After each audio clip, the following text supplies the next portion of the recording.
புதுச்சேரியில் கூட்டணி தொடர்பாக யாருடனும் பேச்சுவார்த்தை நடத்தவில்லை என்று தாவேகா பொதுச் செயலாளர் என் ஆனந்த் தெரிவித்துள்ளார். புதுச்சேரியில் தாவேகா கூட்டணி என வார இதழ் ஒன்று செய்தி வெளியிட்டிருப்பதாக அறிக்கை ஒன்றில் அவர் குறிப்பிட்டுள்ளார். உள்நோக்கத்தோடு ஆதாரமற்ற தகவல்களுடன் அந்த செய்தி வெளியிடப்பட்டிருப்பதாக அவர் குற்றம் சாட்டியுள்ளார்.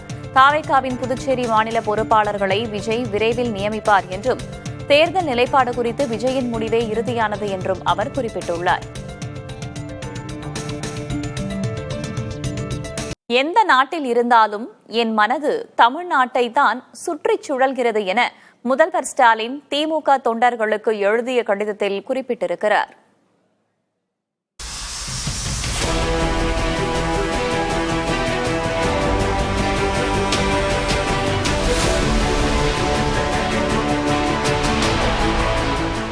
முதலீடுகளை ஈர்ப்பதற்காக ஐரோப்பா சென்றுள்ள முதல்வர் ஸ்டாலின் தமிழ் மணம் வீசிய ஜெர்மனி என்ற பெயரில் திமுக தொண்டர்களுக்கு நீண்ட கடிதம் ஒன்றை எழுதியுள்ளார். அதில் ஜெர்மனிக்கு சென்றாலும் காலையில் நடைபயிற்சி செய்வதை வழக்கமாக கொண்டுள்ளதாகவும் பொது வாழ்வில் களைப்பு சலிப்பு ஏற்படாமல் தொடர்ந்து உழைப்பதற்கு அது ஊக்கசக்தியாக இருப்பதாகவும் தெரிவித்துள்ளார். மேலும் வெளிநாடு வாழ் தமிழர்களை சந்தித்த போது ஆண்டுக்கு ஒருமுறை குடும்பத்தோடு தமிழ்நாட்டுக்கு வாருங்கள் என்று அழைத்ததையும் நினைவு கூர்ந்துள்ளார். தொடர்ந்து பாரம்பரியமிக்க கோலோன் தேவாலயத்துக்கு சென்றபோது தஞ்சை பெரிய கோயிலும் குமரி திருவள்ளுவர் சிலையும் நினைவுக்கு வந்ததாக தெரிவித்துள்ளார். அதேபோல கோலோன் பல்கலையின் தமிழ் துறைக்கு சென்றபோது அங்குள்ள பொறுப்பாளர்கள் தமிழ் ஓலைச்சுவடிகளை தமிழகத்தில் பாதுகாப்பாக வைக்க கொடுத்ததாக கூறியுள்ளார்.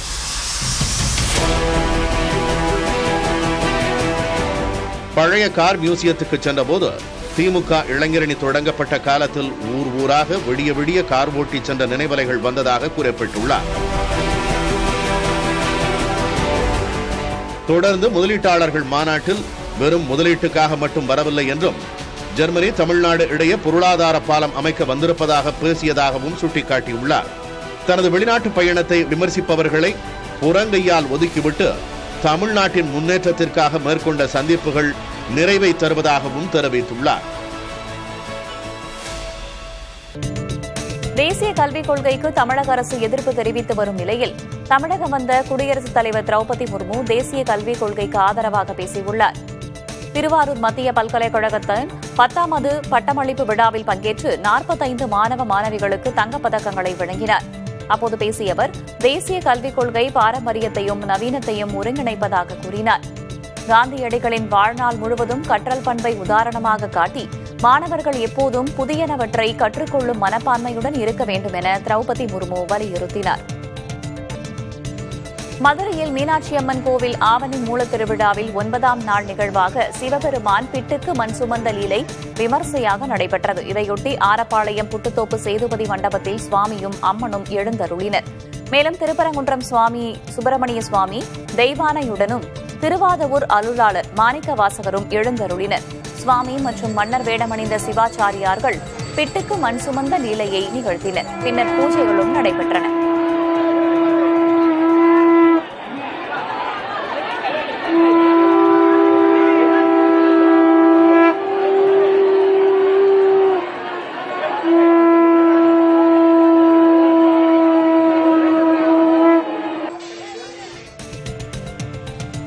திண்டிவனம் நகராட்சி அலுவலகத்தில் பட்டியல் இனத்தைச் சேர்ந்த அரசு ஊழியரை காலில் விழ வைத்ததாக பெண் கவுன்சிலர் உட்பட 5 மீது வன்கொடுமை தடுப்புச் சட்டத்தின் கீழ் வழக்கு பதிவு செய்யப்பட்டுள்ளது.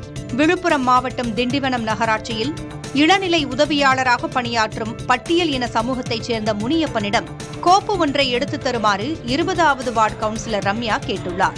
அப்போது முனியப்பன் இன்னொரு பெண் உதவியாளரிடம் கேளுங்கள், அவர் எடுத்து தருவார் என்று சொல்லியிருக்கிறார். இது தொடர்பாக ரம்யா முனியப்பனிடையே வாக்குவாதம் எழுந்தது. ரம்யா, நகரமன்ற தலைவியின் கணவர் ரவிச்சந்திரன் ஆகியோர் முனியப்பனை வரவைத்து மன்னிப்பு கேட்க கூறினர். முனியப்பன் ரம்யாவின் காலில் விழுந்து அழுதபடி மன்னிப்பு கேட்டார். இது தொடர்பான வீடியோ சமூக வலைதளங்களில் வைரலானதால் பரபரப்பு எழுந்தது.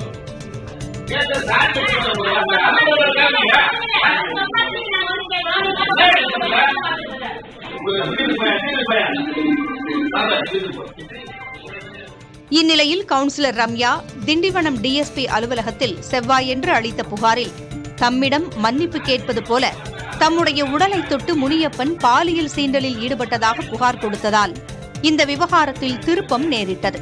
இது ஒருபுறம் இருக்க, முனியப்பன் டிஎஸ்பி அலுவலகத்தில் அளித்த புகாரில் கவுன்சிலர் ரம்யா தம்மை சாதி பெயரை சொல்லி திட்டியதாகவும் ரம்யாவின் கணவர் மரு ராஜா தம்மை மிரட்டியதாகவும் தெரிவித்திருந்தார். முனியப்பன் அளித்த புகாரின் பேரில் ரம்யா, ரவிச்சந்திரன், பிர்லா சேகர், காமராஜ், ரம்யாவின் கணவர் மருவூர் ராஜா ஆகியோர் மீது SC/ST வன்கொடுமை தடுப்புச் சட்டத்தின் கீழ் வழக்கு பதிவு செய்யப்பட்டுள்ளது. இவ்விவகாரத்தில் உரிய நடவடிக்கை எடுக்க வலியுறுத்தி அதிமுக MLA அர்ஜுனன் தலைமையிலான 100க்கும் மேற்பட்ட அதிமுகவினர் தர்ணா போராட்டத்தில் ஈடுபட்டனர். வீடுகளின் சுவர்களில் ஜெய் பீம் என்று எழுதியதாக கூறி மாணவர்களை இடைநீக்கம் செய்து கல்லூரி நிர்வாகம் பிறப்பித்த உத்தரவை ரத்து செய்து சென்னை உயர்நீதிமன்றம் உத்தரவிட்டுள்ளது. ஸ்ரீபெரும்புதூரில் இயங்கி வரும் ராஜீவ்காந்தி தேசிய இளைஞர் மேம்பாட்டு நிறுவன விடுதியின் சுவரில் ஜெய் பீம், சுதந்திர பாலஸ்தீனம் என்று எழுதிய அஸ்லம், சயீத், நஹல் இப்னு ஆகிய 3 மாணவர்களை இடைநீக்கம் செய்து கல்லூரி நிர்வாகம் உத்தரவிட்டிருந்தது. இந்த உத்தரவை எதிர்த்து 3 மாணவர்களும் தனித்தனியாக தாக்கல் செய்த மனுக்களை விசாரித்த நீதிபதி இளந்திரையன் இடைநீக்க உத்தரவை ரத்து செய்து உத்தரவிட்டார்.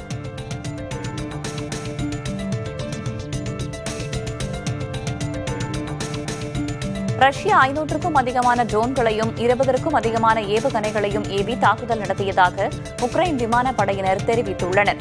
பெரும்பாலும் நாட்டின் மேற்கு பகுதியை குறிவைத்து இந்த தாக்குதல் நடத்தப்பட்டதாகவும் இதில் பொதுமக்கள் பலர் காயமடைந்ததாகவும் குடியிருப்புகள் சேதமடைந்ததாகவும் தகவல்கள் தெரிவிக்கின்றன. சண்டை நிறுத்தம் தொடர்பான பேச்சுவார்த்தைகளை அமெரிக்கா உள்ளிட்ட நாடுகள் முன்னெடுத்து வரும் நிலையில் இந்த தாக்குதல் நடைபெற்றுள்ளது.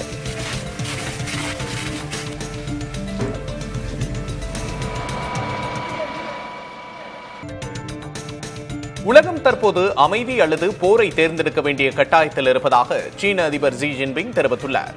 சீனாவில் 2ஆம் உலகப் போரின் வெற்றியின் 80வது ஆண்டு நிறைவை முன்னிட்டு பெய்ஜிங்கில் மாபெரும் ராணுவ அணிவகுப்பு நடைபெற்றது. இந்த நிகழ்ச்சியின் போது பேசிய ஜி ஜின்பிங், மனிதகுலம் இப்போது அமைதி அல்லது போர், பேச்சுவார்த்தை அல்லது மோதல் என்ற 2இல் ஒன்றை தேர்ந்தெடுக்க வேண்டிய கட்டாயத்தில் இருப்பதாக கூறினார். அதே சமயம் உலகை அமைதி பாதையில் கொண்டு செல்ல சீனா உறுதியாக இருப்பதாகவும் ஜி ஜின்பிங் தெரிவித்துள்ளார். சீனாவின் அணிவகுப்பு அமெரிக்காவுக்கு ஒரு சவாலாக தெரியவில்லை என்றும் சீன அதிபர் ஜி ஜின்பிங்குடன் தமக்கு நல்லுறவு இருப்பதாகவும் ஏற்கனவே தெரிவித்திருந்த அமெரிக்க அதிபர் டிரம்ப் தற்போது சமூக வலைதளத்தில் வேறு விதமான பதிவை வெளியிட்டுள்ளார். தங்கள் நாட்டுக்கு எதிராக சதி செய்யும் ரஷ்ய அதிபர் புதின் மற்றும் வடகொரிய அதிபர் கிம் ஜாங் உன்னுக்கு வாழ்த்துக்களை அவர் தெரிவித்துள்ளார். மத்திய பிரதேசத்தில் உர மூட்டைகளை வாங்குவதற்காக வரிசையில் காத்திருந்த விவசாயிகள் மீது காவல்துறையினர் தடியடி நடத்திய சம்பவம் பெரும் அதிர்ச்சியை ஏற்படுத்தியுள்ளது. ரீவா மாவட்டத்தில் உள்ள ககாரியா மண்டியில் விவசாயத்திற்கான உர மூட்டைகள் வாங்க நீண்ட வரிசையில் விவசாயிகள் காத்திருந்தனர். அப்போது திடீரென்று அங்கு வந்த காவல்துறையினர் விவசாயிகளை ஓட ஓட விரட்டி அடித்தனர்.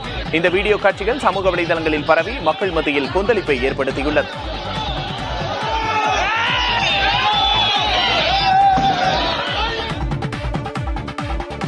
ChatGPT திடீரென செயலிழந்ததால் உலகம் முழுவதும் லட்சக்கணக்கான பயனர்கள் பாதிக்கப்பட்டனர். இந்த திடீர் செயலிழப்பால் பலர் ChatGPT வலைதளம் மற்றும் மொபைல் செயலியை பயன்படுத்த முடியாமல் திணறினர். அன்றாட வேலைகளுக்கும் கல்வி தேவைகளுக்கும் ChatGPT-யை நம்பியிருந்தவர்களுக்கு இது பெரும் பாதிப்பை ஏற்படுத்தியது. சர்வர் பராமரிப்பு அல்லது ஒரே நேரத்தில் அதிக பயனர்கள் பயன்படுத்த முயன்றதன் காரணமாக இருக்கலாம் என்று கூறப்படுகிறது.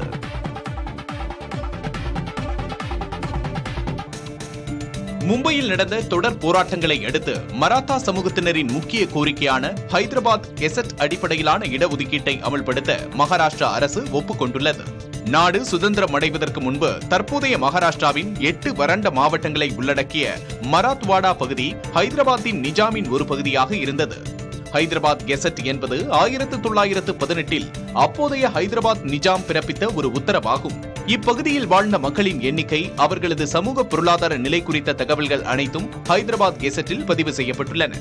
முற்காலத்தில் மராத்வாடாவில் உள்ள மராத்தா சமூகம் பிற்பட்ட சமூகமாகவே கருதப்பட்டதோடு தற்போது இதர பிற்படுத்தப்பட்டோர் பட்டியலில் உள்ள குன்மி சமூகமாகவே நடத்தப்பட்டுள்ளது என்பது அந்த கெசட்டில் பதிவாகியிருக்கிறது.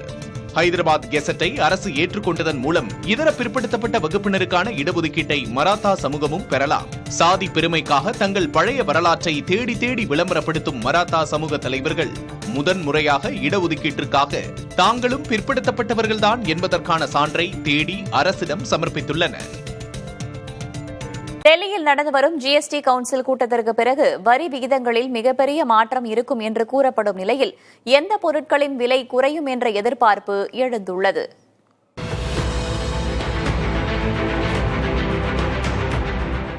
2017 அறிமுகம் செய்யப்பட்ட GST எனப்படும் சரக்கு மற்றும் சேவை வரி என்ற புதிய நடைமுறையின் மூலம் ஒவ்வொரு பொருளுக்கும் சேவைக்கும் என 5, 12, 18, 28 விழுக்காடு என 4 விகிதங்களில் வரி விதிக்கப்பட்டு வருகிறது. இப்படியான நிலையில் சுதந்திர தின விழாவில் உரையாற்றிய பிரதமர் மோடி GST வரியில் சீர்திருத்தம் கொண்டுவரப்படும் என்றும் இது நாட்டு மக்களுக்கு தீபாவளி பரிசாக இருக்கும் என்றும் அறிவித்தார். இதனைத் தொடர்ந்து தற்போது நடைமுறையில் உள்ள 12 மற்றும் 18 விழுக்காடு GST வரி விகிதங்களை நீக்கிவிட்டு 5 மற்றும் 18 ஆகிய இரு விகித நடைமுறைகளை பின்பற்றுவது என்று நிதியமைச்சகம் முடிவு செய்தது.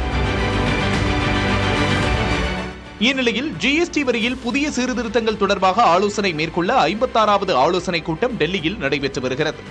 2 நாட்கள் நடைபெறும் இக்கூட்டத்தில் பங்கேற்றுள்ள மாநில நிதியமைச்சர்கள் தங்களது பரிந்துரைகள், ஆலோசனைகளை வழங்குகின்றனர். GST வரி விகித மாற்றத்தால் ஏற்படும் வருவாய் இழப்பை மதிப்பிட வேண்டுமென எதிர்க்கட்சிகள் ஆளும் மாநில அரசுகள் தரப்பில் கூட்டத்தில் கோரிக்கை முன்வைக்கப்பட்டுள்ளன. வரி விகித மறுசீரமைப்பின் மூலம் அன்றாட பயன்பாட்டு பொருட்கள் முதல் உயர்தர பொருட்களின் மீதான வரி குறைந்து விலையிலும் மிகப்பெரிய மாற்றங்கள் இருக்கும் என்று கூறப்படுகிறது. இந்த மாற்றம் பொதுமக்களின் வாழ்க்கை செலவை குறைத்து பொருளாதாரத்தை வலுப்படுத்தும் எனவும் எதிர்பார்க்கப்படுகிறது. உலகின் முன்னணி விண்வெளி மற்றும் பாதுகாப்பு தொழில்நுட்ப நிறுவனமான ரோல்ஸ் ராய்ஸ் நிறுவனத்தின் உயர் அலுவலர்களுடன் முதல்வர் மு.க.ஸ்டாலின் ஆலோசனை நடத்தினார். இங்கிலாந்தில் நடைபெற்ற இந்த சந்திப்பின் போது ஹொசூரில் கூட்டு முயற்சியில் அமைக்கப்பட்டுள்ள IIMPL நிறுவனத்தின் விரிவாக்கம் தொடர்பாக கலந்தாலோசிக்கப்பட்டது. ஐரோப்பாவில் சுற்றுப்பயணம் மேற்கொண்டுள்ள முதல்வர் மு.க.ஸ்டாலின் லண்டனில் பல்வேறு தொழில் நிறுவனங்களின் உயர் அலுவலர்களுடனான உயர்மட்ட கூட்டங்களுக்கு தலைமை தாங்கினார். Lloyd's list intelligence, Wilson power and distribution technologies, Britannia RFID technologies India, Exeter பல்கலைக்கழகம், ஈகோல் இண்டிட் லேப் ஆகிய நிறுவனங்களுடன் புரிந்துணர்வு ஒப்பந்தங்கள் மேற்கொள்ளப்பட்டிருப்பதாக அரசு வெளியிட்டுள்ள செய்திக்குறிப்பில் தெரிவிக்கப்பட்டுள்ளது. பாதுகாப்பு, விண்வெளி, கப்பல் கட்டும் நுண்ணறிவு, புதுப்பிக்கத்தக்க எரிசக்தி, ஜவுளி தொழில்நுட்பம் மற்றும் வடிவமைப்பு உள்ளிட்ட துறைகளில் புரிந்துணர்வு ஒப்பந்தங்கள் மேற்கொள்ளப்பட்டிருப்பதாகவும் குறிப்பிடப்பட்டுள்ளது. இந்த ஒப்பந்தங்கள் மூலம் 1200க்கும் மேற்பட்டவர்களுக்கு வேலைவாய்ப்பு கிடைக்கும் வாய்ப்பு ஏற்பட்டுள்ளது.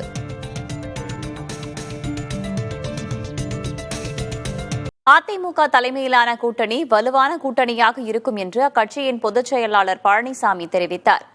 மதுரை பழங்கானத்தம் பகுதியில் நடைபெற்ற பிரச்சாரத்தில் பேசிய அவர், தேர்தலில் வெற்றி பெற்றுவிடலாம் என முதல்வர் ஸ்டாலின் பகல் கனவு காண்பதாக தெரிவித்தார். மக்களின் ஆதரவை பெற்றது எப்போதும் அதிமுக தான் என்றும் கூறினார்.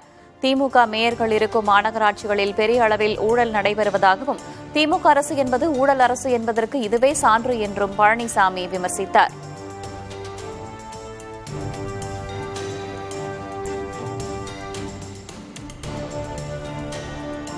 வேண்டும் என்று திட்டமிட்டு திராவிட முன்னேற்ற கழக தலைவர், அவருடைய கூட்டணி கட்சி தலைவர் எல்லாம் ஒரு தவறான கருத்தை பரப்பி வருகிறார்.